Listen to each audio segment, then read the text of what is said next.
Good morning. Thank you once again for joining me with Story Time with Joyce. We haven't been together for the last 2 weeks, so it's kind of fun to be back. So today's chapter is chapter 18. It's called Who's That Knocking on My Door? While Betty was with the 3 boys at the zoo and Lori was with Arvin at the apartment, Carol was being sent home from school by the nurse. Carol, now you take this note home to your mama and have her sign it. Remember, she has to sign it or you can't come back to school. Understand? The nurse asked. Yes, ma'am, Carol answered politely. Now go straight home and get into bed. We can't have any of the other children getting sick. Yes, ma'am, once again, Carol answered politely. Due to the fear of polio, when Carol complained of a headache, she was immediately sent home. Polio was a plague. One day a child has a headache, and an hour later that child was paralyzed. How far the virus crept up the spine determined whether he or she could walk afterwards or even breathe. Schools were on alert for children getting sick, and parents waited breathlessly to see if their child was next to be stricken. Carol was used to coming home before her mom or Ruth, so as usual, she went to the kitchen, poured herself a glass of milk. As she was about to sit down, she heard something in her mom and dad's bedroom. Thinking her mom might have come home early, she knocked lightly and then opened the door of the bedroom. As it opened, a loud voice spoke out, startling Carol. Hey, who's that? The loud voice yelled. Dad, is that you?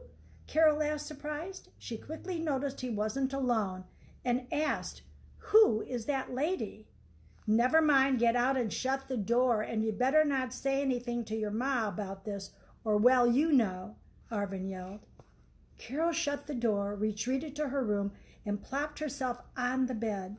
This wasn't the first time she saw her father with another woman, but it was the first time she saw another woman in her mom's bed.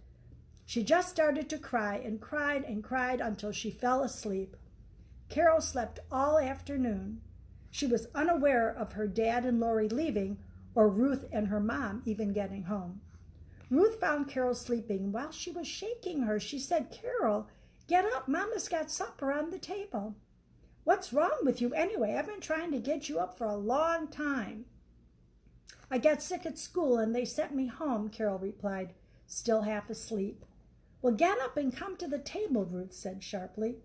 Ruth, something terrible happened, Carol said, stopping Ruth from leaving the room. Oh, you and your stories. Hush now, come on. Ruth, listen to me. I saw Pa with another lady today. So? Pa knows lots of women, you know that. This lady was in Mama's bed with Pa, Carol blurted out. Ruth, I'm not making this up. Please listen to me. When I came home, I went into the kitchen and got some milk. While I was drinking my milk, I heard something in Mama's and Pa's room. I thought maybe Mama came home because she wasn't feeling well either.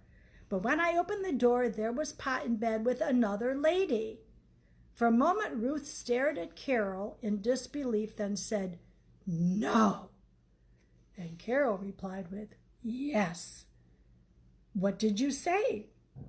I didn't say anything. Pa told me to get out and shut the door and don't say anything about this to your ma, or you know what.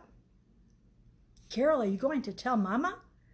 I don't know. It'll make her sad. She'll cry. I hate it when she cries. She cries a lot lately. I didn't know that, Ruth said, surprised. Sometimes when you're out with your friends and Pa leaves to meet his men friends, she'll sit and cry, Carol said with a sad voice. I didn't know. You didn't tell me. Sorry. I do think that Mama needs to know. Yeah, you're right. Will you be with me when I tell her? Yes, but let's pick up a time when Pa is not around, okay? Okay, Carol agreed. In the meantime, Lori and Arvin are back at her apartment and his new business. Arvin, that sure was embarrassing. What was I thinking coming to your place, Lori said, questioning her judgment. Sorry, I didn't expect one of the girls coming home so early, Arvin said. I don't think your happy home is going to be as happy as it once was, if your girls tell your wife. It's been a long time coming. Betty hasn't been happy with me for a long time. She suspects my comings and goings aren't about working at the factory. She just hasn't said anything. We see less of each other even though she gets home earlier than before. I'm supposed to be on short hours at the factory.